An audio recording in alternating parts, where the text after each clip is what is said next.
The Rights to Ricky Sanchez podcast is presented by our friends at DraftKings Sportsbook. Sign up for DraftKings Sportsbook and use promo code RTRS. And brought to you by Nature Pet Food, slow cooked with Super Fusion, the official pet food of the Ricky. Get 20% off your first order at Chewy and Amazon by using promo code 20RTRS. Adam Kasabi, the official realtor of the process, processrealtor.com. LL Pavorsky Jewelers, where Rights to Ricky Sanchez listeners go and get engaged, and Kinetic Skateboarding. Get 9.1% off your first order with promo code Dave Silver. On the show today, another NBA game, missing half of the starters, but the Sixers prevail anyway against the powerful Los Angeles Clippers. Joel and Ben are in full award campaign mode. Mike disrespects Nikola Jokic and infuriates Denver fans.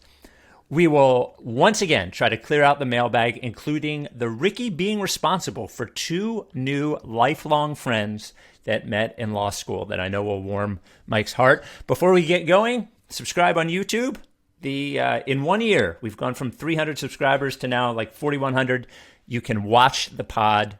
You can, watch every eye roll and every Mike twist of hair and every Spike adjust of hat right there on YouTube. Smash that subscribe button. Without any further ado, Amos and the Chef.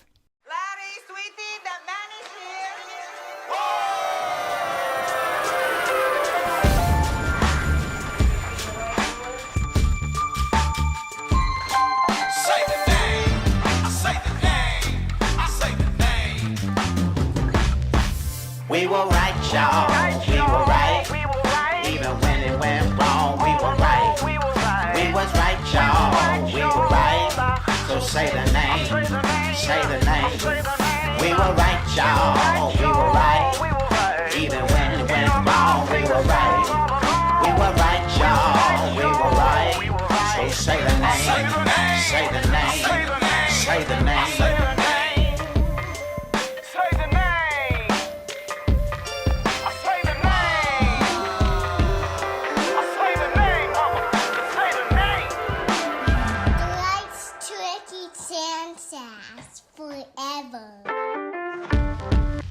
Welcome to the Rights to Ricky Sanchez podcast. I'm Spike Eskin, along with another guy who spent the last 13 hours arguing with Denver Nuggets fans on Twitter.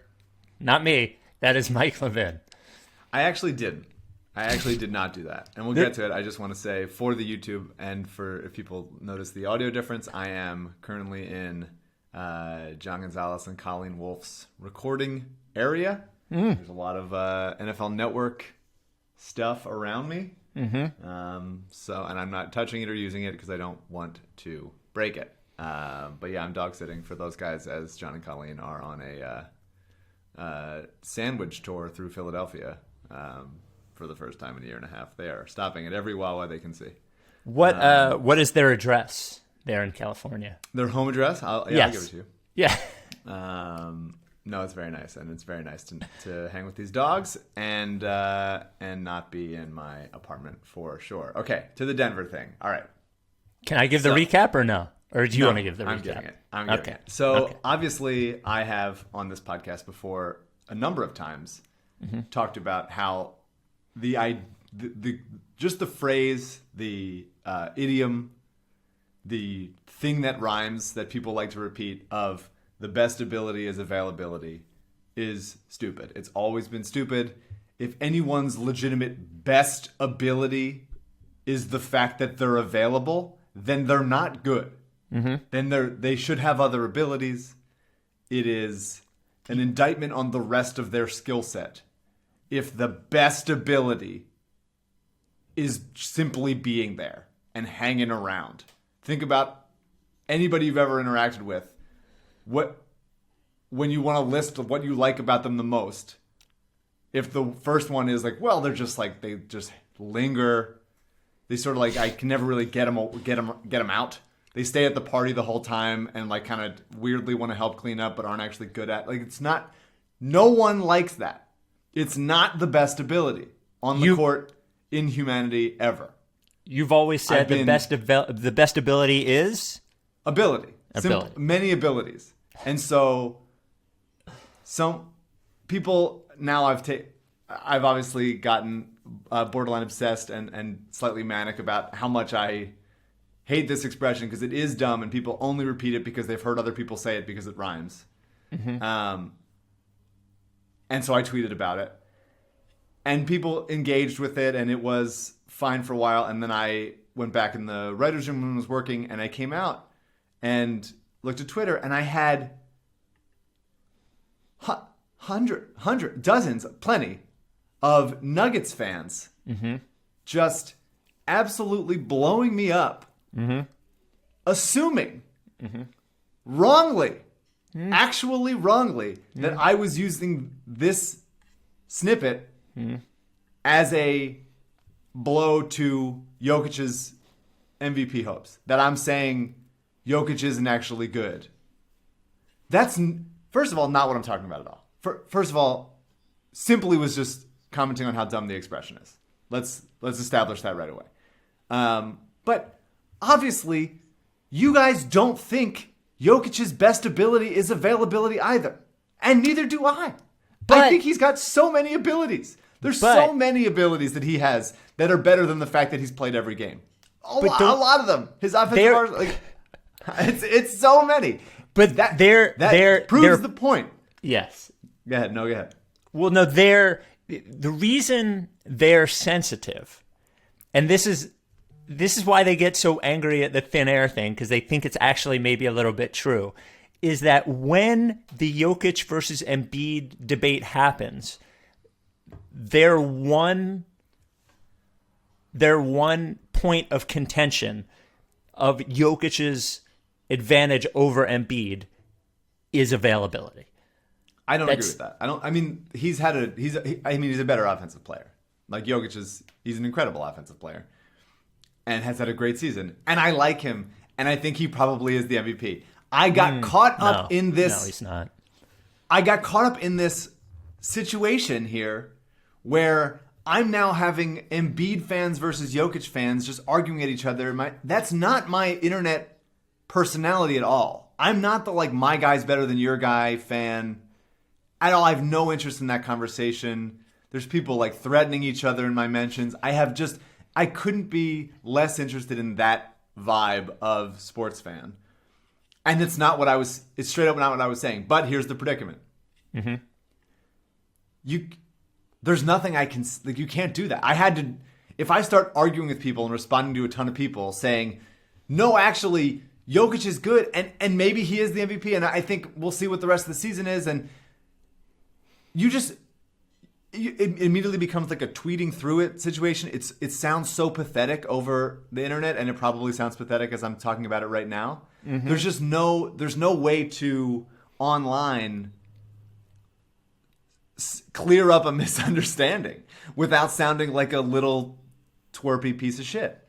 And so I haven't gotten into many misunderstandings on the internet, on Twitter. This was essentially my first day on the internet, it felt like.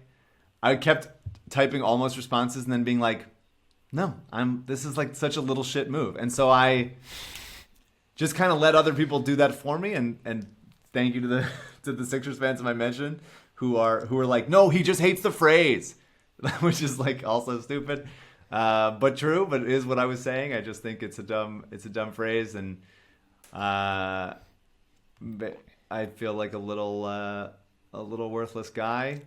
I think maybe part of this is comeuppance for getting verified.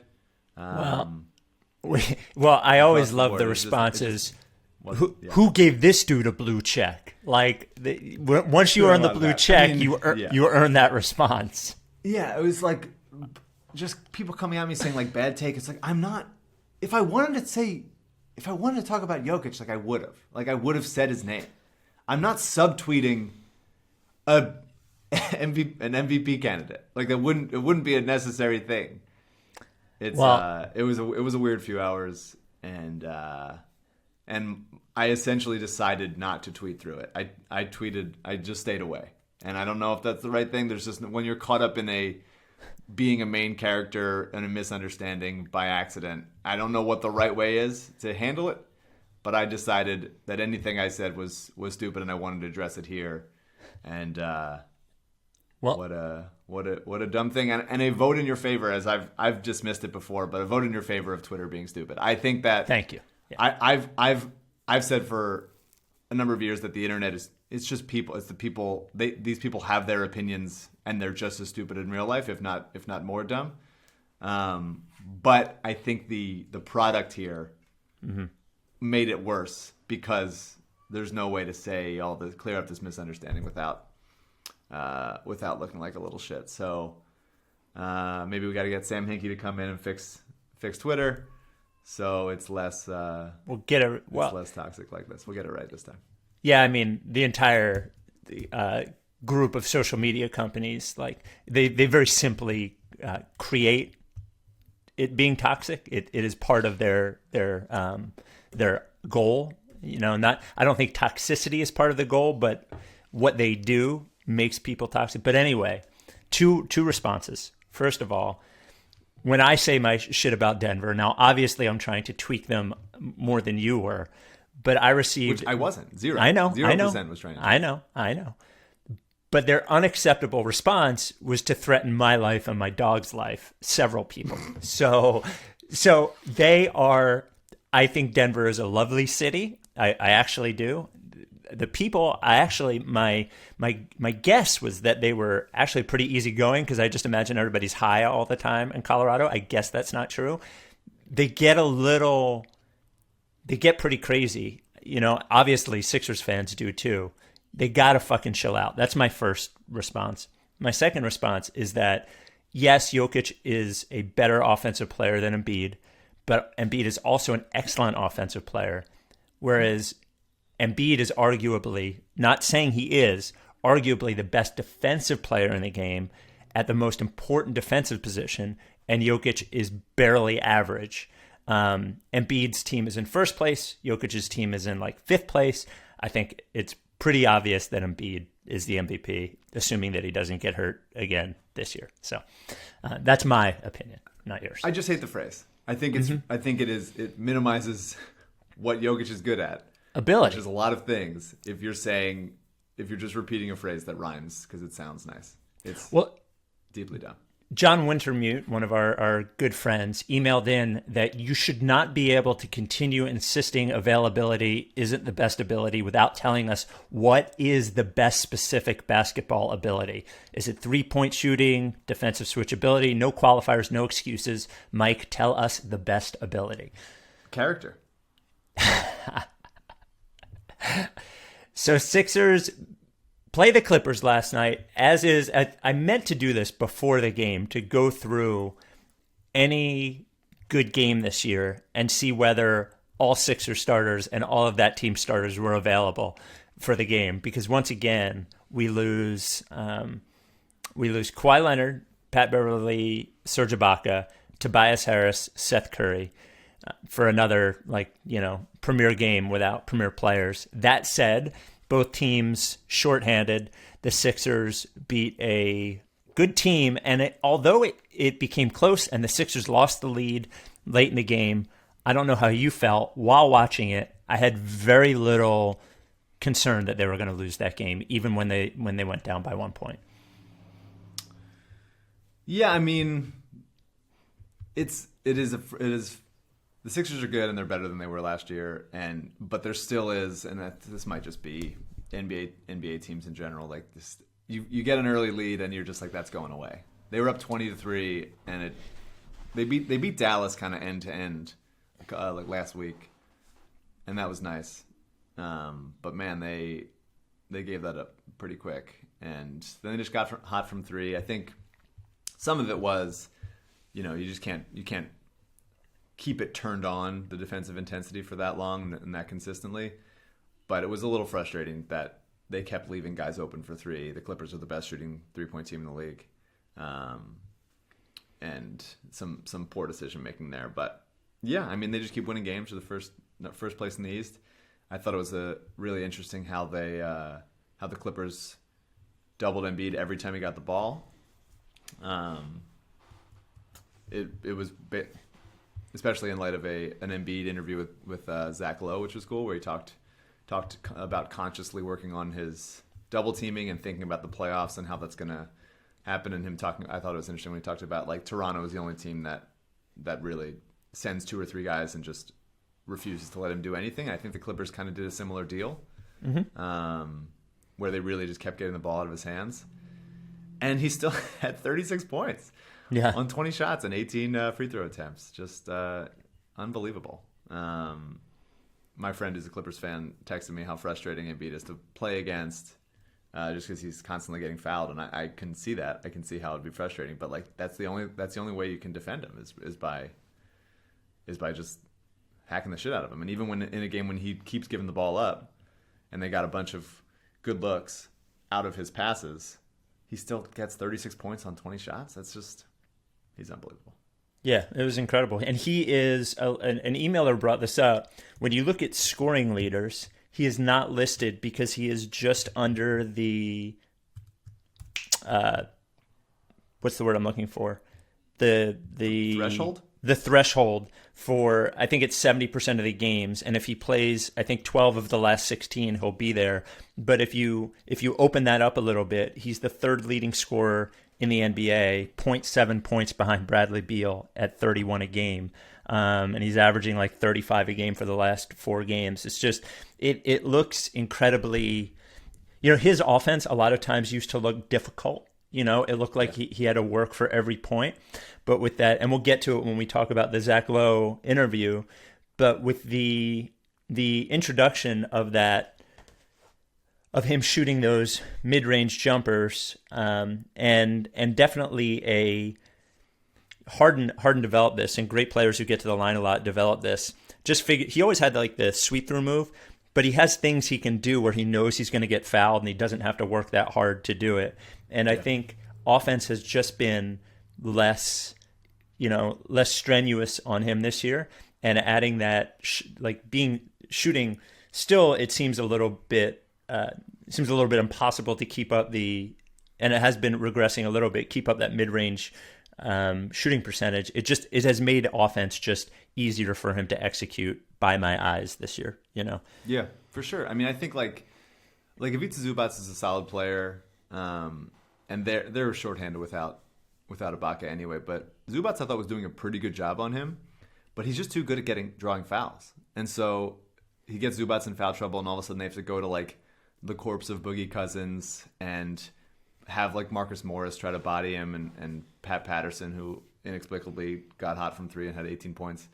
And it's just like every team comes into the game saying we got to make sure we don't get our big in foul trouble, and then every game Joel gets their big in foul trouble, pretty much instantly. And there's not that many great centers in the East, that offensively, especially. But if you think about like Bam or Miles Turner, or even like Brook Lopez, if you take those guys out of those games, if Embiid gets them in foul trouble early, then that in a playoff series like really throws their rest of their game plan into whack. And if they're now having to go, okay, well, we're going to go small and make Joel cover the 3, which is a strategy that definitely impacts how he plays and how he's close to the rim and everything. That then allows him to dominate even more offensively and get offensive rebounds and pummel you there. And it's just such a skill set that I think is maybe not the most aesthetically pleasing to watch as far as the game flow goes, but how regularly he can get to the line whenever he wants to.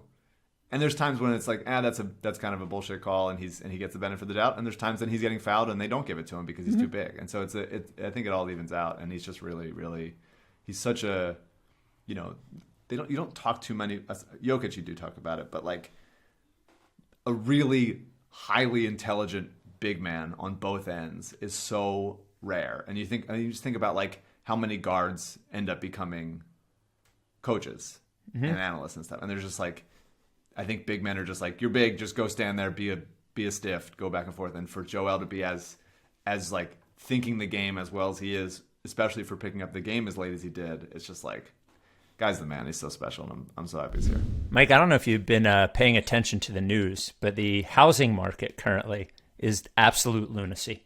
100% crazy. Have you heard that? I am intimately aware. Oh, were you? Are you? Oh yeah, couldn't be worse in LA. Yeah, it's crazy everywhere. Houses go up for sale one day. There's like 30 bids that day. They're all over asking, yada, yada, yada. But given the way interest rates are and people want to, move away from cities and all that kind of stuff, if you're buying a house, it's a crazy time, but could also be a good time. That's why you need a good realtor, our official realtor of the process, Adam Kasabi, has been adding to his team. So he's got like this huge team now. They cover Maryland and Delaware, all of Delaware, from the beaches all the way up to Wilmington, all of Delaware. And he's helped out Ricky listeners in New York and California and Florida and, of course, New Jersey and Pennsylvania. So if you're looking to buy a home, now Adam, his specific specialty is Delaware beaches. Beach home's crazy now too. That's him, but he's got this whole team. And then he's got his antlers. No, not antlers. What do octopuses have? Tentacles all over the place. One very special octopus with antlers. It has his tentacles all over the country. So if you're looking for a home in PA or New Jersey or something like that, he can help you out there too.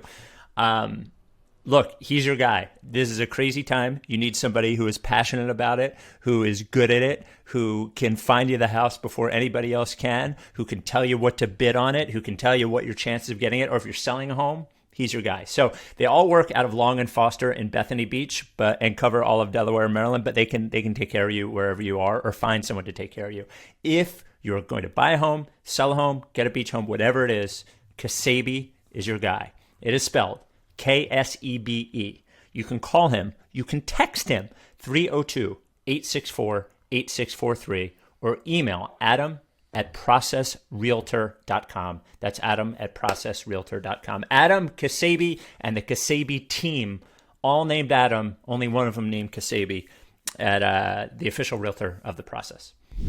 I actually think it's interesting that one of the big men that I compare him all the time to is Patrick Ewing, who is one of the few big men that has ended up being a coach as well. I think there's a similarity there. The only real question is, and this has happened to Harden and, to a much less important extent, Lou Williams, is do you continue to get those calls in the playoffs? And when you don't, you're not going to get all of them, obviously. Mm-hmm. When you don't, are you able to adjust for that? And one of Joel's sort of downfalls in the past would be when he gets frustrated, when he's not getting those calls, his game can unravel. That emotion that he's always used in a positive way, I think has manifested in a negative way. The question will be, and I think he's prepared for it, and I think the Low Post interview showed that he's at least thinking about it. When he doesn't get those calls, he's just going to have to, adjust his game accordingly. Yeah, and I think you can remember in the 3 playoff series that Joel has lost, that happening in all of them. Mm-hmm. The Toronto series and both Boston series, of him just kind of putting up shots that he's waiting for a whistle and he doesn't get it, and then it becomes, his game suffers. And even though he's been pretty good in the playoffs, up and down for sure, those moments of I'm expecting a call in the regular season and I'm not getting it in the playoffs is something to be mindful of. And hopefully, he's added so much to his game, as he talked about to Zach, of I think it's very cool that him talking about we watched a lot of Dirk coming into the season and wanted to add that. And it's that shows. He's just such a special guy that you can show him one thing and he's okay, I have that to my game now. I am now a combination of Dirk and Hakeem. That's just wild. It's wild. The two other things that I took out of that game, it was another big Ferk game who continues to cement himself in the playoff rotation and becomes when the shot is going up, when the 3 is going up, I don't care what his percentage is, I'm pretty sure it's going in. 5 of 12 from deep this game. Yeah, that is really nice. It was great. He played great, and it was the. Oh, go ahead. Do you think he played any defense you want to talk about? There was a couple of steals in there. Why? 3 steals again. Yeah. He's great. And he like, it used to be, it's not happening anymore. Like, it is straight up not, they do it sometimes and they're going to do it in the playoffs just because, like, you take any little advantage. But he used to get targeted all the time. It was like, bring Korkmaz over, switch, every single time. And it's not happening anymore because they know that he can hang. And he got Paul George on a switch and was not abused. Like, he's just turned himself into a very solid defensive player, and that is absolutely humongous. The Sixers can no longer. I was thinking for most of the season, I was like, maybe they'll just bring him back because everyone's so happy ever since the Furkan Korkmaz trade request, which will go. Then they have to keep him. They have to keep him. They have to keep him, but I think that he might be unaffordable, which is good. Like, I'm happy for him. He might have just earned himself like $12 million a year or something. Oh no. You think? I kind of think so. He's young. He can shoot. He plays defense. He's got those big weird shoes. Well, I think he a might make about $12 million. Yeah. No. But let's ride it out. Let's ride it out for him in the playoffs, and let's get him some meaningful minutes. And then Tyrese Maxey had his best game in a while. I think the most run in a while. Had that pull-up 3 where it's funny when shot. So confident in his shot these days. It's really nice to see. When he shot that one pull-up on the break, when I was watching it, I guess I was only paying half attention when I saw it. It looked like Shake. Like, his form sort of looked like Shake, the way he followed through and the way he but because I just couldn't have imagined Maxey shooting that ball. He's still unlikely to play very much, if at all, in the playoffs, but it was a really nice game from him, I thought. Totally. I mean, I think he's still in limited time, but you can see him like turning a corner. You can see him like finding how he's useful. You can see him being just really willing to shoot. And there was a video of that, I forget his name, his trainer posted that like showed the improvements to his jumper and how much smoother it's gotten and from distance. Whereas earlier in the season, he had to like take a couple dribbles, get to the elbow type of thing, where he's like, that's when it looks good. He's now, the jumper looks the same from NBA 3 range where it wasn't before, and that's big for his development. And I thought it was nice. The team like still really likes him driving the ball, and like there's been I think there were like 3 or 4 times when he had to switch on him, whether it was like Cousins or Pat Patterson, and they were just like, clear out. He's got a mismatch. Take him to the rim. And it was just like a really nice, for a rookie in a game that matters, and he gave them a big boost. Like, it's a big vote of confidence, and he can finish with both hands, and he's got that little like keep the ball away type of thing. It's really, I keep looking forward to him drawing more fouls, but like he had a great start to the season, and then like a pretty saggy, what really does he do extremely well middle, where you're just kind of a rookie wall that he looks like a little bit frenetic in not a composed way, but I think he's bounced back and shown that like he's going to be a big piece either of this team going forward or of a big trade to bring in another veteran player. That would be huge. Sorry, go ahead. Oh, I was just gonna say the last thing I had, I'll address with an email from John or from Matt. It's a given that Donovan Mitchell has loser energy, so it's been sad seeing Shake take this turn. I'm not saying Shake can't be saved, but I'm close to being done with his pouting when the ball doesn't get swung his way. He's an emotional liability, and Korkmaz deserves a spot in the playoff rotation over him. The subject line of the email was, Shake has loser energy. Do you think Shake has loser energy? No, I think that sucks. I think, does he like complain to the officials too much? Probably, especially for how... he's not, he hasn't quite earned the reputation of deserving it yet, but he does get a bad whistle. Like there are times when he's getting hit and he's driving and they're not awarding him with calls. Do you think it's because he has loser energy? I don't know.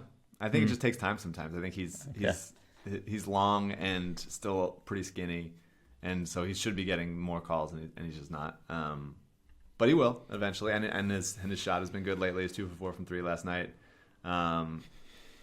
There was a nice moment of, I think Shake and Maxey have been finding each other when they're on the court together. I feel like they have a nice little feel for each other.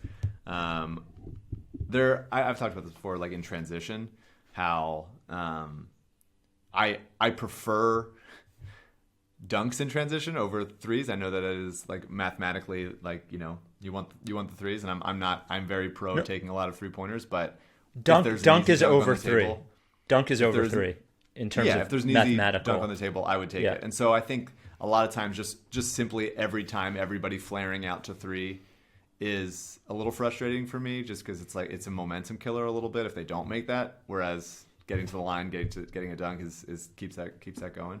And I think that this team has done a better job lately of having some people float out to three, which they absolutely should for spacing, but also having a couple guys roll to the rim. And I think there's risk of gunking it up a little bit, of getting a little bit of 2019-20 Sixers offense where everybody's bumping into each other. But around like crafty ball handling and passing, whether that's Ben or Shake or Maxey, there was a couple nice rolls to the rim last night that were good to see. And I feel like that is good for the offense and good to keep the defense honest so that they're not only flying out to threes, and you can get those open looks later.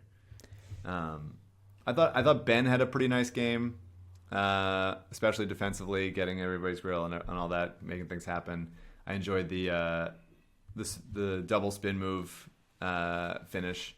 I think I was on Marcus Morris, him and Ben always have fun beef with each other. And we talked about Korkmaz, but I loved this is something that, Lonzo and LaMelo do that I would love Ben to do more. And maybe it's just because the Sixers are a relatively conservative team as far as deep passes go. But that a big long outlet pass to Korkmaz for the N1 in like a big gut to the game end of the under a minute. Yeah, it's a great pass. Great pass and a great finish from Korkmaz. It was just like stretching the defense a little bit more in that way and not playing so. It's like half conservative and half just like they feel like they just miss a bunch of like long passes, like those kinds of things, and it was nice to see. And I want to mention last podcast we talked about how Joel kept getting doubled in the post before the pass was even thrown, and it was Ben throwing that pass, and that just can't happen. And a similar thing was starting to happen in this game. Ben had Rondo on him, and Rondo just kept dropping. And instead of Ben continuing to try to do it, he just drove the ball, pushed hard, and then forced the defense to collapse and kicked it to Shake for a corner three. And it was just a nice, like, all right, if you're going to do this, then I'm going to react accordingly, not just keep trying to do the thing that you're taking away already. And then after you can get the ball to Joel to nail or whatever. I thought it was nice. Are you ready for next segment? No, I want to call out. I have many more things. I thought it was a great Danny Green game. A great Danny Green. How many things? Both. How many things? Okay, go ahead. What? Go ahead. I'm saying no. Go ahead. Mean, another big steals and blocks. I love watching this team like just get pokes and adjust shots and having both Ben and Matisse having huge closeouts in the corner, same corner. One on Matisse on Kennard, Ben on Pat Patterson, and Danny had a bunch of steals and blocks, including a big contest on a game-tying Marcus Morris 3 after hitting those two big free throws that Rondo was trying to get in his head on. It was just nice. It was just a really nice, composed game, and I feel the same as you. Like he's been so hot lately from three that like I'm very concerned about eventually at what point that tails off. But he's been awesome. He's beloved. Mike, it's time for everyone's favorite award, the By Nature Pet Foods Soft Shit Award. But we have a new format I didn't even warn you of. So here's the format. I'm going to tell the listener and you that it's time for the Soft Shit Award. I will talk about By Nature Pet Foods, and then at the end of it, you will be so inspired by the talking I've done about By Nature Pet Foods, you'll be able to give out the Soft Shit Award. Great. You ready? All right, so prepare yourself. By Nature Pet Food. I am obsessed with my dog and my cat, and I know most people who are dog owners, cat owners, live for their pets.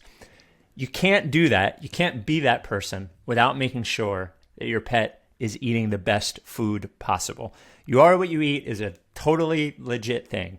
So why not make sure your dog or cat is eating the best? And that's By Nature. Now, you could be saying, Spike, you talk shit all the time. Are you talking, there's that thin air thing in Denver. There's all that kind of shit that you talk. Are you bullshitting on this one? I am not. There are specific reasons why this is the best. It is made with better ingredients. That's like simple, right? When you think about food for yourself, if you make it with better ingredients, it's going to be better food. Premium proteins, super ingredients, super probiotics, apple cider vinegar, blueberries, coconut oil, spinach, all that in the pet food, in the dog and the cat food. Also, how else? It is slow cooked, which makes it more nutrient rich, which makes your pet, who is much smaller and whose metabolism works a lot faster, it can get more nutrients out of the food. It's better. Superfusion, slow cooking, by nature pet foods. You don't have to worry about, when you used to buy pet food, you're like, as an indoor cat, as an outdoor cat, as a small dog, big dog. No, because good food is good food for any size dog or any size cat. None of it is confusing. By nature pet foods. We have a promo code for 2 separate places. Chewy.com and Amazon.com. Your first purchase of By Nature is 20% off with promo code 20RTRS. That's both Amazon and Chewy. No recalls in 40 years. Company that owns By Nature, family owned, family operated. And now we have come to the time when we give out the Soft Shit Award. It is called the Soft Shit Award because if your pet eats By Nature, you're no longer going to have to worry about wiping all that soft shit out of the grass. No, there's going to be a firm shit. Mike, the By Nature Pet Food Soft Shit Award goes to? I think there's only one answer, and it's Denver Nuggets fans. And I'm not, by this point in the podcast, we will have talked about it, and the reasons will have been clear. Thank God. But yeah, we're on the same page. And it's ironic because Nuggets are typically little hard, tiny little shits. Right. And these are soft Nuggets. So sorry to those guys. Well, it had to happen eventually. So I'm glad we're on the same page with that. Hey, promo code 20RTRS, Amazon and Chewy.com, By Nature Pet Foods, the official pet food of the Ricky. Oh, I wanted to give a shout out. We have a new member of the Good Girl Club. That is Penny. You can see her on our Instagram, in the gallery, on the website. Penny, just a beautiful looking dog. She looks like a little bit of pit, a little bit of boxer. Beautiful dog. All right, By Nature. He's got the clutch gene, man. I feel I'm not going to get to 3 game winners this year, obviously, but I feel like he's hit so many. I might give you one on those foul shots. I might give you one on those foul shots. The foul shots plus the closeout, I will award you 1 game winner there. Thank you. Because I think there's been shots throughout the year that have come in like quasi-game winner territory that he's hit. Yeah. And I think the combination of all of them should equal 1, and I appreciate that. I'll take it. I agree with you. There you go. I'm being generous. Quick thing about the bench. We got some Anthony Tolliver minutes, more than I expected probably. He looked quite rusty. His first shot was one of the rustiest things I've ever seen, like a friggin' old-ass roof, that kind of rusty. But I enjoyed his presence there. I think I could tell he was trying hard, and I thought that pairing him and Mike Scott and being like, they're both kind of small ball 5s, can make it work type of thing. He had a good, look, we have to give him credit. First game back in like a year and a half or whatever, and he blocks Paul George at the rim at a big posterizing moment that he fought back from. There's when he signed here, Daryl posted the picture or the video of Tolliver blocking Giannis at the rim, and his first game back, he did the same thing to Paul George, which was pretty dope. But I thought it was nice. I thought it was look. Doc gave Paul Reed a shot. B-ball Paul. No, it didn't work. It was a really rough 3 minutes for B-ball Paul. One of the roughest I've ever seen. Doc has said he's not ready. I love Paul, but he's not ready, which is true at this point. He looked a little bit more like, I don't know, rugby Paul. Yeah, I did. It's not quite b-ball enough for me there. But it was good to see. Mike took 9 threes, which is just like some are going to go and some aren't. He made 2 of them, but I thought it was like, as far as surviving the bench minutes, I thought they did a pretty good job. It's harder to do when you're down a couple starters in Seth and Tobias, and Doc always wants to have lately it's like, give me 1 starter on the bench unit to try to just mobilize. In this game, it was Danny, which is not necessarily his best skill as far as controlling a unit. But it was, I thought they treaded water enough and survived enough, and I look forward to seeing that first shot, his first shot attempt, Anthony Tolliver's was one of the worst things I've ever seen in my life. It was rough. It might have been his first time shooting a basketball since last August, but I feel optimistic that he's going to help this team and be useful going forward. Well, we'll see. And if he's not, they'll put somebody. It was. You watch Patrick Patterson in there, and obviously this is one good Patrick Patterson game. I know. But I'm looking at it and I'm like, oh Jesus Christ! Like, why can't we have him? Like, you know what I mean? And he's actually been good on good teams before Patrick Patterson has in that sort of exact role. But it was, I'm watching him and I'm like, gee, just give us one fucking guy like that. Holy cow! I think it'll get there. I think it'll get. It's the bench. The bench, I'm in a place where they are who they are, and they're going to be, especially without George Hill, they're going to be, cobbling together useful minutes. They're going to be trying as hard as they can and failing a number of times. But as long as they don't totally fall off a cliff like previous iterations of a Sixers bench have, then it's fine. I mean, there's a lot of, end of shot clock possessions where nobody can really do anything. It becomes the shake show a little bit. But I do want to say, like, I feel like I strongly feel, I know we predicted the Matisse shooting renaissance, and it was there for a little, and then AU doubled down on it, and it's kind of been but he's been totally fine. Like, he had a horrible first half of the season shooting, and since then he's been like pretty good. He's been fine. Yeah. But he looks way more confident doing it. Like, you can sense that he is more trusting in his own shot, whereas before it was like kind of trying to aim it and like guide it, and it just wasn't really working. He had I thought he had a nice game in this one, and including he's got the little like interior hook shot kind of down. He hit one off an Embiid double, and it's always very like, you're scared when he does it, but he seems like he's fine doing it. And it's just he took a bad three at the end there. It was like early in the shot clock. He was open very early. Yeah. But like, it would have been great if it went in, but like, you just can't. If you're going to take that shot like with 16 seconds left in the shot clock when you're up and you just got to run clock, it better go in, and it didn't. But I just really like this team, man. I think they have as good a shot as any to get to the finals. This Brooklyn team is going to be really good, but like, I love the level of attachment they have on the defensive end. Just like with length and shot blocking, and as they turn the intensity on, you saw like Joel was hedging more on and like some blowing up some pick and rolls and stunting and showing what he can do there. It's just when they have their defensive team in, like last year's team was like, hey, look at all these guys that could be good together, and like in the playoffs maybe they'll turn it on, and you never saw it enough.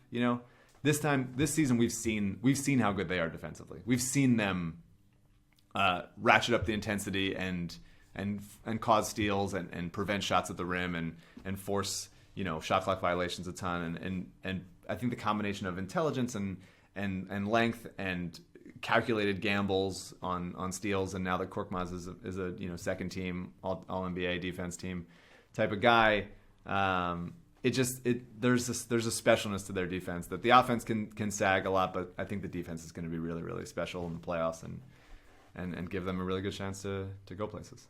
Yeah, the defense has improved in a way that I hadn't even seen in the first half of the year, that had me doubting their chances more, because clearly the defense is going to have to carry them in a way that is rare, I would say, for a team that's in the NBA Finals that is carried by their defense. Yeah. So it would have to be pretty elite, and they've certainly gotten in that conversation, I think. Yeah. Were you going to say something? No, I'm agreeing. The hard to stomach YouTube comment of the week that actually we do twice a week, and usually I pick more than one comment if you leave us a comment right there on YouTube. I do have 3. 2 of them we don't even have to react to. I just wanted to read them. The first one, what the hell is the rights to Ricky Sanchez? LOL.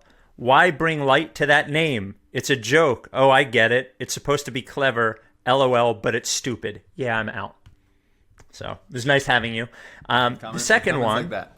Yeah, people. That's hard to stomach. You get sort of, I think YouTube sometimes is like passersby. There's a big loud party going on, and somebody sort of just like wanders past. And inexplicably thinks like, it's my time. I got to say something. I'm going to say something to these people that I don't know, and then they're like, here I am, and then they just keep on wandering by. So. Yep. In the regular podcast world, you have to pick us and listen to us. YouTube, someone's suggesting you to us sometimes. So it shouldn't happen. I don't think we should be suggested to anyone. The next one, with my glasses off, this looked like Travis Barker chatting with Eddie Vedder, which I thought was funny. And then finally, the only commentable one, the clip, and this comes from Subhash Ramahan. Clippers should be on that list of rivalries. There are two major storylines, Kawhi versus us and PG versus Doc. My comment on this is that Marcus Morris versus Ben. Right. I don't know how you feel. My thought is Kawhi is so singularly blank as a entity. I feel no animosity toward him. I still feel more animosity toward Toronto, which he's not even there and was barely part of the franchise, than I do Kawhi. And the second point is like the PG Doc Rivers, Seth Curry stuff is too much for me, and I don't even want to acknowledge it for a storyline. I kind of agree on that front. The Kawhi thing especially was an act of God that I don't think was related to Kawhi or the city of Toronto or like Kyle Lowry or Fred VanVleet or whatever. Especially now Danny Green is on our team. Was an important part of that team, even though he was bad in that series. I feel more animosity toward a higher power for allowing that to happen than I do Kawhi specifically or Nick Nurse or whatever. I do. I mean, I will say that he did travel before he dribbled the ball, and that should have been called. And that'll be. I'll cling to that forever. But the Clippers, and you feel this, and Alyssa, growing up a Lakers fan and hating the Clippers forever, feels intense. A combination of animosity and total blank, just apathy toward them because she just thinks that they're a loser franchise with entirely loser colors and loser energy and are total frauds. So I don't think that she would even consider the Clippers anyone's rival because they're not good enough to be.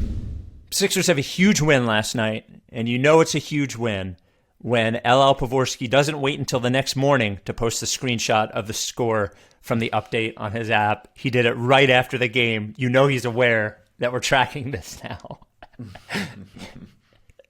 You know he's aware. LL Pavorsky, one thing we talk about all the time is engagement rings with LL, the first sponsor of the rights to Ricky Sanchez podcast. But something that's coming up is Mother's Day.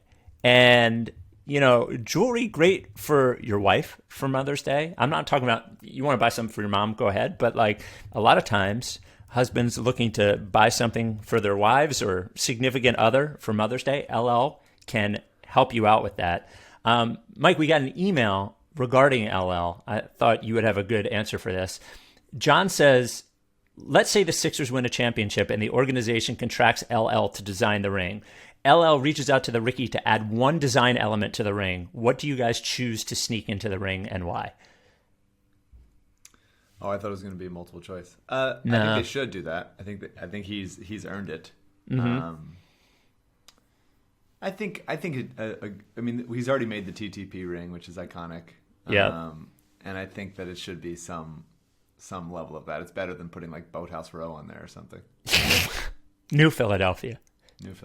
Something that's New Philadelphia. LL's been in business 32 years, fucking crushing it. Takes care of all of our listeners. If it's an engagement ring, if it's a Mother's Day gift, whatever it is, LL Pavorsky Jewelers is your spot. 707 Walnut. It's by appointment only. So call, email, let them know. You don't have to come in. You can do it online. 215-627-2252 is the phone number. Lee@llpavorsky.com or tweet at them at @LLPavorsky.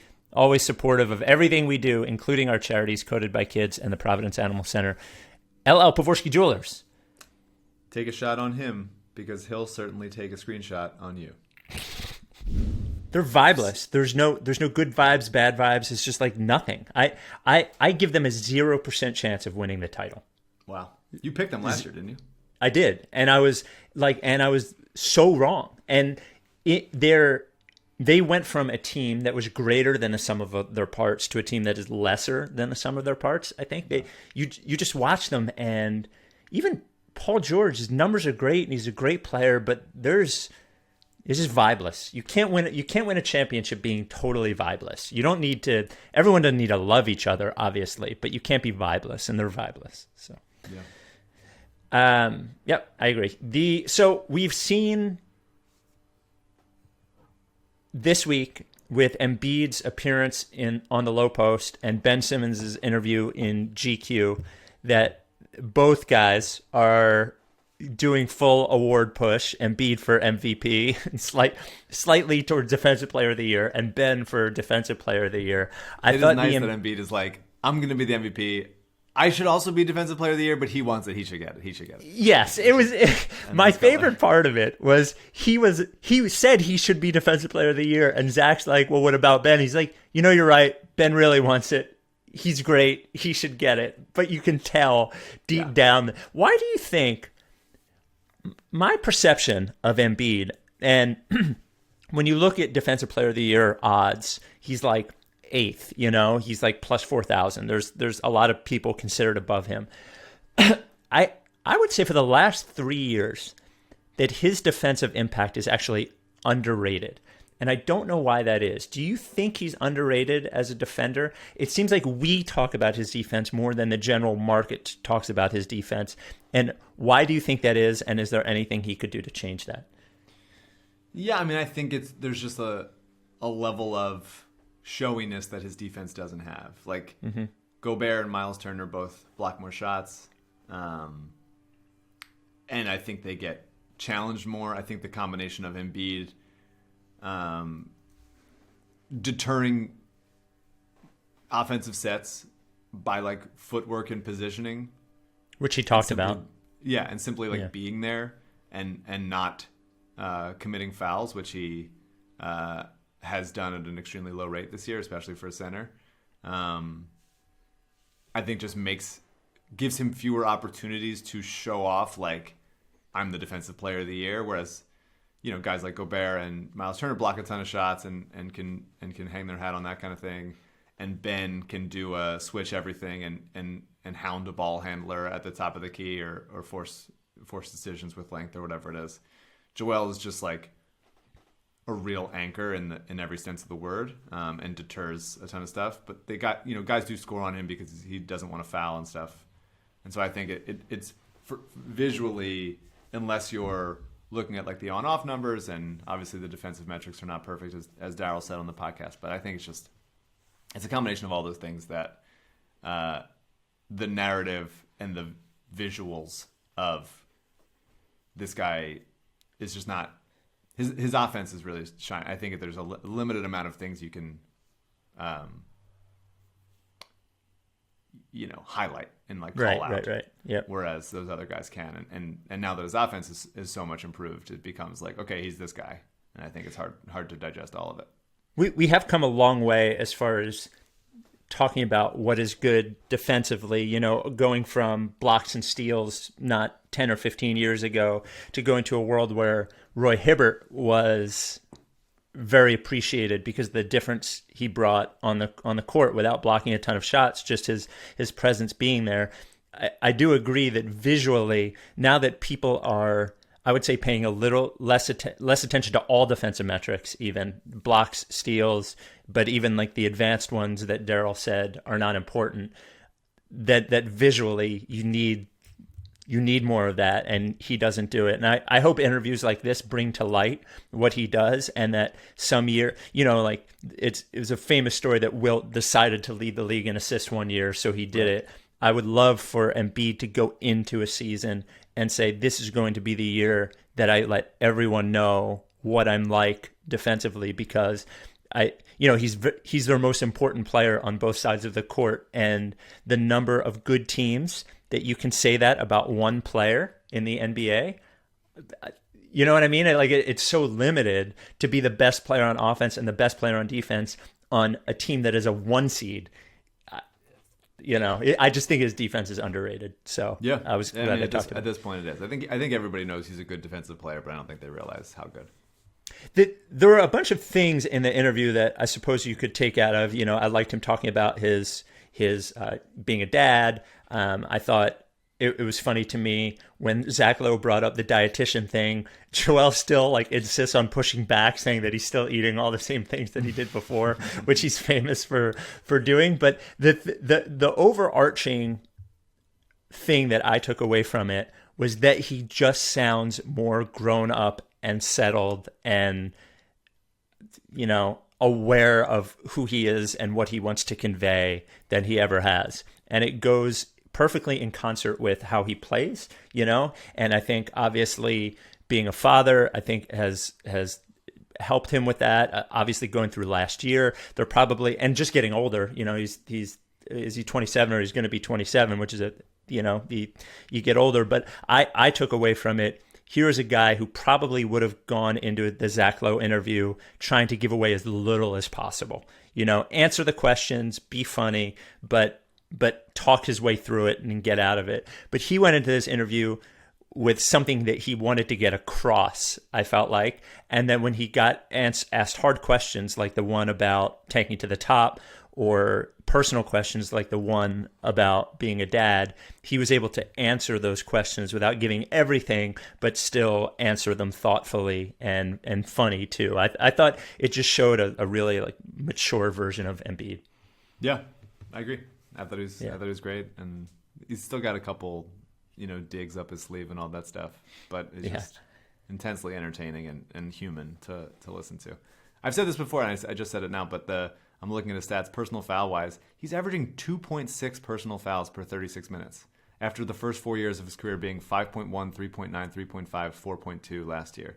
2.6 is ridiculous. We don't. What talk is like enough Miles about, Turner average? Can you look that up? Let's check. Yeah, we don't talk enough about how like simply not fouling is a really good form of defense. We talk about like, hey, it's good to get to the line. You want to get to the line offensively, but just as importantly is not allowing them to get to the line on the other end.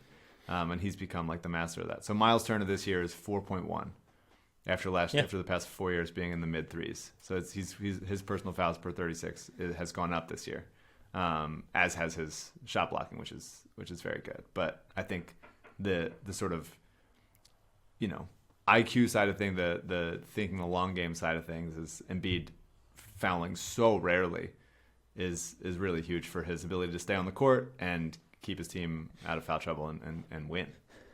Good for his ability to be available, would you say? That's right. You know what? That's right.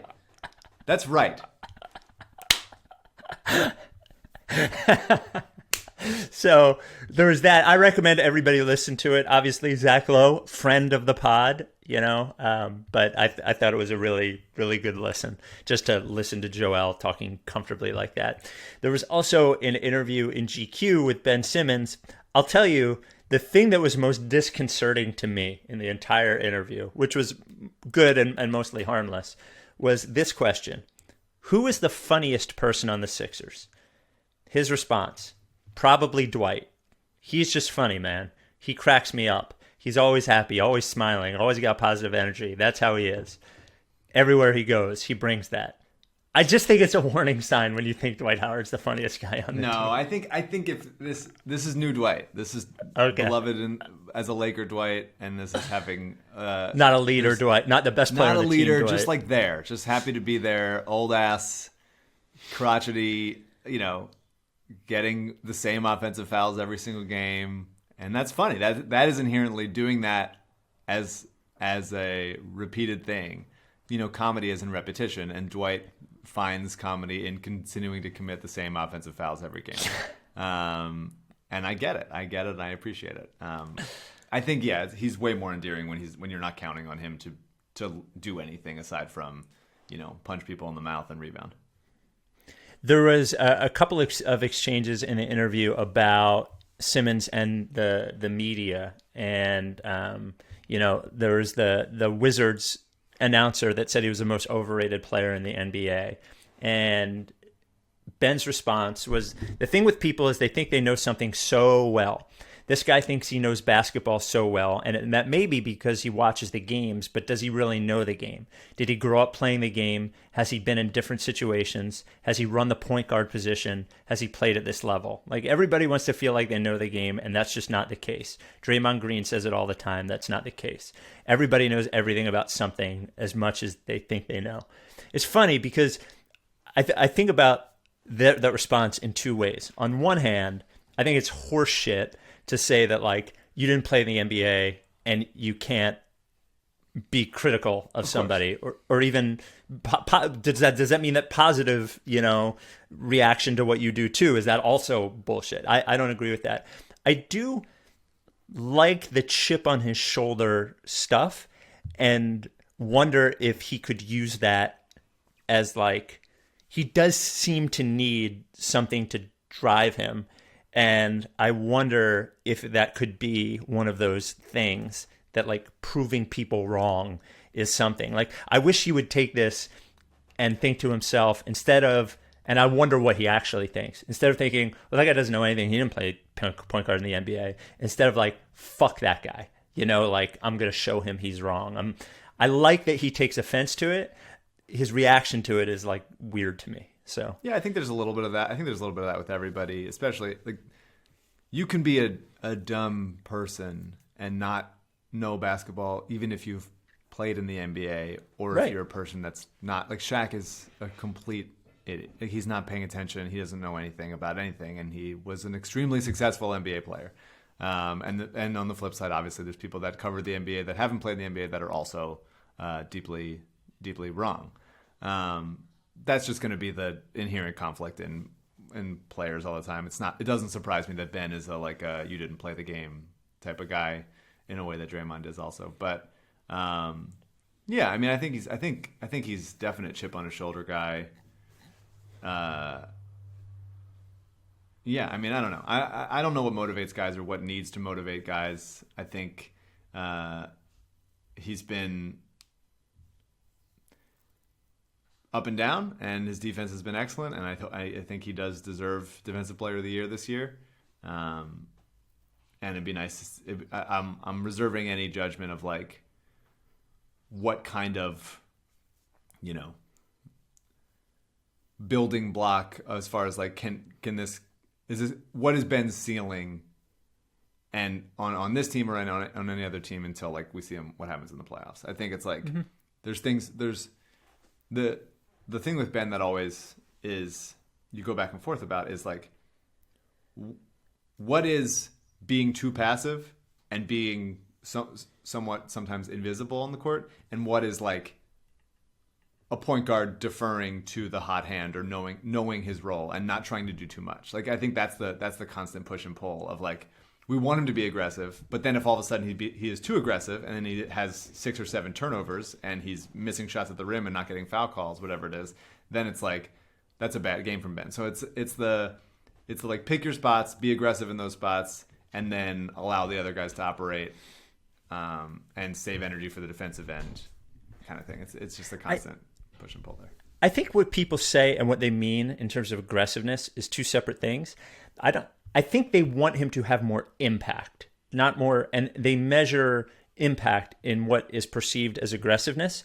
And what it typically gets tied into is points, which Doc, like, I can't wait till the playoffs, but Doc will go, well, I don't care how many points he scores. But I think if you're to make the argument that he needs to have more impact, you'd be like, okay, well, you don't need to score more points, but you do then need to have more than 6 assists. And you need to, your stamp needs to be on the offensive game more than it is. And I think instead of tying it to aggressiveness, which we just, is something that we look at and say, well, he's not going to the rim, he's not being aggressive, he's not going fouled, he's not getting aggressive. I think the impact offensively, everybody just wants his impact to be greater. Yeah. And I think at this point, I'm the shooting thing, everybody's, like, let's not stop talking about it because it's not important, stop talking about it because it's not there, and say that you need to be more impactful offensively, and let's not worry about aggressive or shooting, but there needs to be more that comes out of you on offense. Yeah, I don't disagree. I think that's a feeling. I'm not going to weigh it based on, like, how many shot attempts or how many free throw attempts or how many assists, because a lot of times just him like beating his first man, then starts the like swing, closeout swing, attack a closeout situation that they get good shots off of.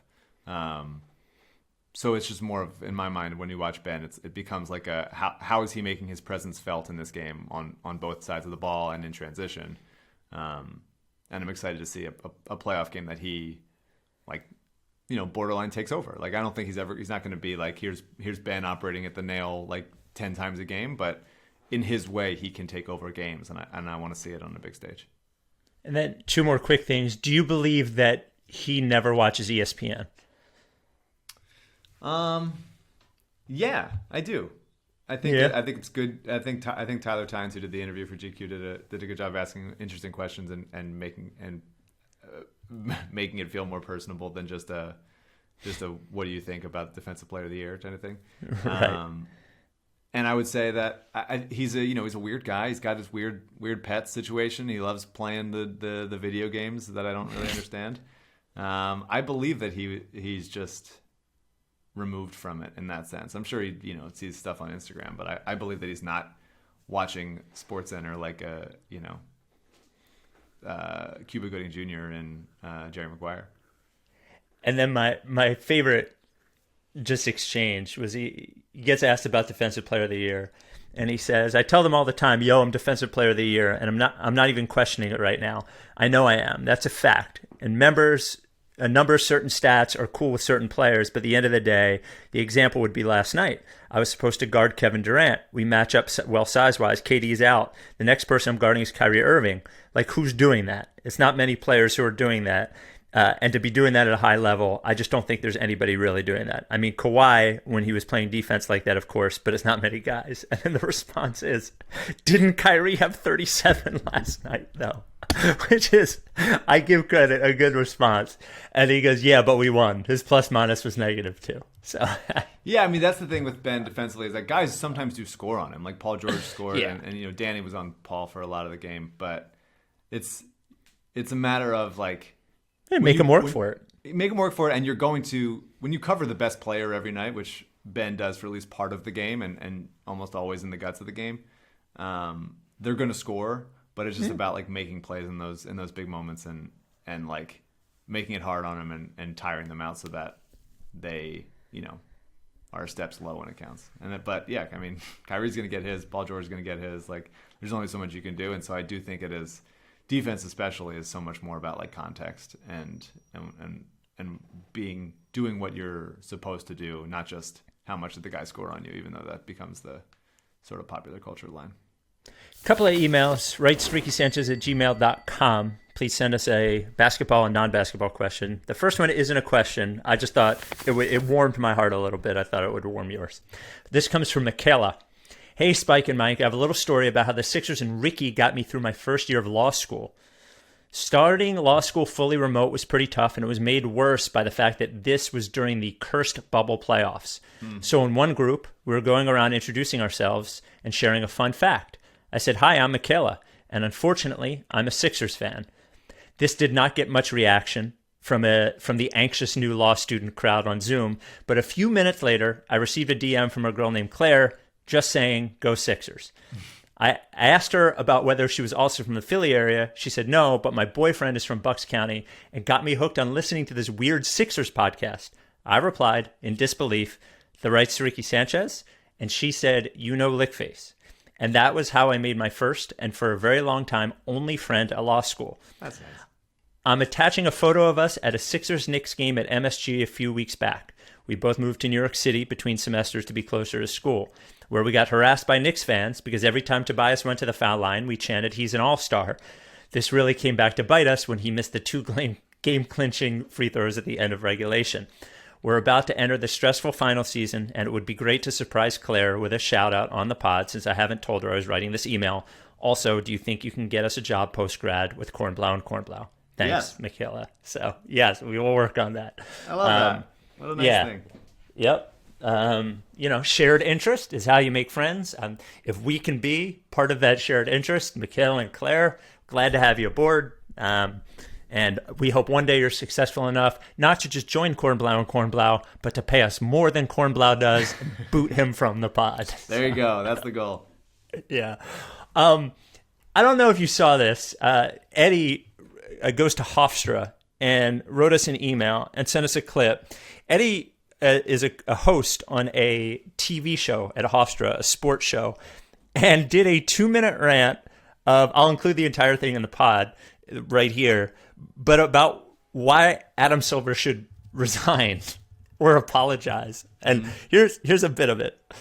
Dear Commissioner Adam Silver, the way I see it, you will have 3 options. Apologize to the Philadelphia 76ers, Sam Hinkie, and the fan base.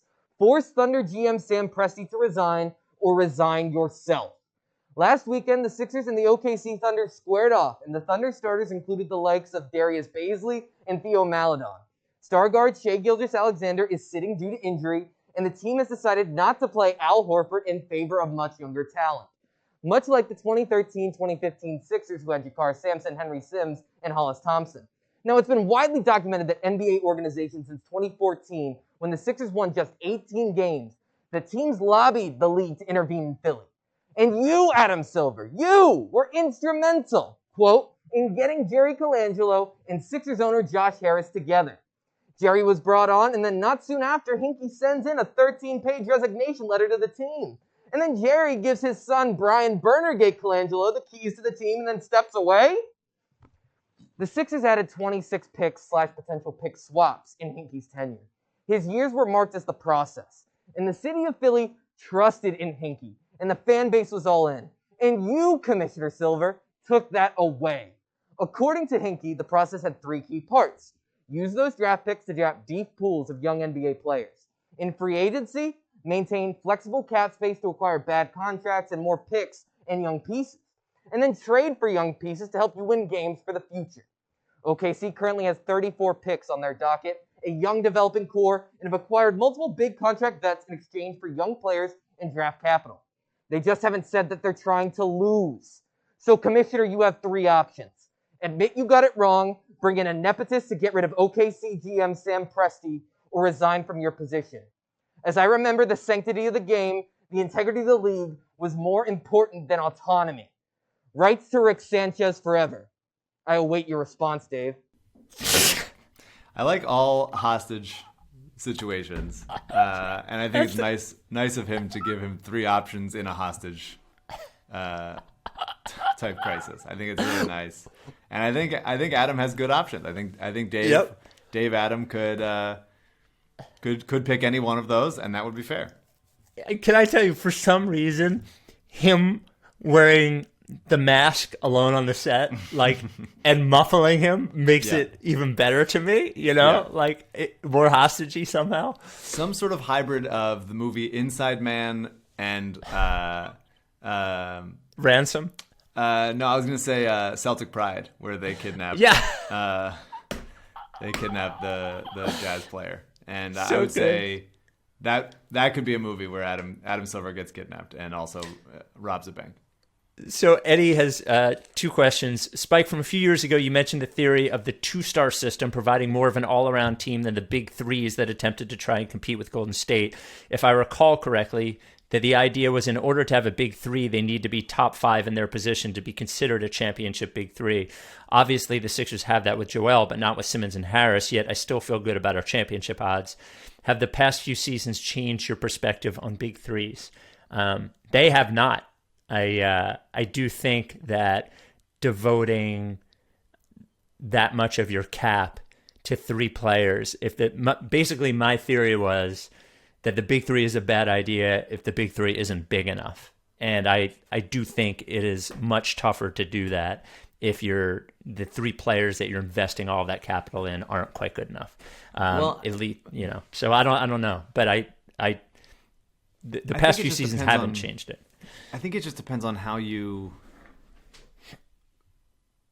well you surround those guys. And I think that Brooklyn's done a great job of it, and some of it has been beneficial based on people just wanting to play there. Obviously, we haven't talked about, but Lamarcus Aldridge retiring due to a heart condition is sad for them, and also sad for him personally, obviously, and then also hurts the team because they were counting on those minutes as sort of a stretch five type of stabilizer. And you can look at Milwaukee, who has their own big three that is obviously a little bit smaller as far as bigness goes than Brooklyn's, and you look at their roster around them, and you're like, that's not great. Like, I think Brooklyn's done a better job of finding, Bruce Brown, Nick Claxton, being getting gifted Blake and Shamet and those kinds of things. Like having okay, these guys are stable and can play and can hang. So it's not just these three guys and then scrubs, which Milwaukee doesn't look great right now. I mean, they look good because they have those three guys, but around them and being asked for those guys to do playoff minutes and like Bobby Portis playoff minutes, like it's going to be dicey. So I think it just depends on who's surrounding them. But isn't the point, though, that the Brooklyn Big Three, or I would make the point that the Brooklyn Big Three, two of those players are two of the 5 best players in the NBA. So they're, first of all, that I think makes it more attractive for those players to go and play with them. But I think the second thing is that it gives them a larger margin of error with those other players. And that if you've committed so much salary to, it doesn't mean that you can't win a championship that way. It just means team building becomes a lot harder because you have less of a margin for error. So players like Danny Green, Seth Curry, Furkan Korkmaz are all more important to the Sixers because two of their big three are not, top 10 or top 15 players. Yeah, so. I mean, I would just, in a vacuum, I would take Brooklyn's outside of the big three over Milwaukee's outside of their big three, and I think it's because they've done a better job of drafting and acquiring talent. And it's been beneficial to the fact that they're in Brooklyn and probably that it's, Durant and Irving for a while and now Harden. Yeah, Harden. Yeah. That is more appealing, but I also think a lot of it is that people want to come to Brooklyn more than they want to come to Milwaukee. Mm-hmm. I think it's both things, yeah. So I think building a championship level team is hard no matter which direction you take it in. There's no like, this is the safe, easy way to do it. And I think if you ask the Lakers, like, hey, would you want to add, Bradley Beal or like a third star to that AD and LeBron mix, they would say like, absolutely. I think it's just a matter of like, how can teams manifest how they do. And I don't think that they necessarily saying like, do we want to devote this or this? Then you have to hit on, cheap bench players no matter what. And I think Brooklyn right now is doing a better job of it than Milwaukee is. And his non-basketball question, what is objectively the best superpower to have? You can only have one distinct super ability, so you can't fly and have super strength. To me, it's teleportation, and it's not even close. I mean, I would think of it like, what is me continuing to live my life, not to be some sort of like circus act? What would make my life easier? And so, yeah, I mean, maybe flying or teleportation would be kind of cool. Well, if you could fly, you would end up being a circus freak, I think. People would know that you fly. I could fly secretly. I could be secret flying. Everybody's leaving to go to, hey, we're all going to go to so-and-so for happy hour. You coming? He's like, yeah, I'll go myself. And Mike just flies out the window. Yeah, no one will notice. It's a secret teleport than it is to secret fly. Probably. I couldn't fly. I couldn't say my superpower is flying camouflaged. That feels like two separate things. So. And mine would be high character. So yeah, we have a lot of good more questions, but the podcast is already too long. We'll get into them next time. Thanks for all the emails. Want to wish my dog Rebel a happy 7th birthday. I know you're listening to this.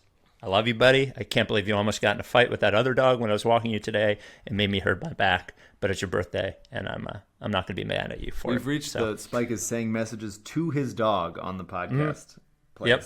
And I said it was too long. Sit here for a second and just revel in how upsetting that is. Yeah, I said it was too long. This last week's episode of Young Rock had a lot of Philadelphia in it. Involved Dwayne Johnson ordering a cheesesteak protein style and getting shit for it from Philadelphia So there's fun in there. I got an Amoroso Rolls reference on a national television show. So watch Young Rock, Hulu, NBC. What is protein style? Oh, like in a bowl. Oh, no bread. Cheesesteak bowl, yeah. Okay, all right. We'll talk to you this week. Have a good weekend. Are you down with TTP? Yeah.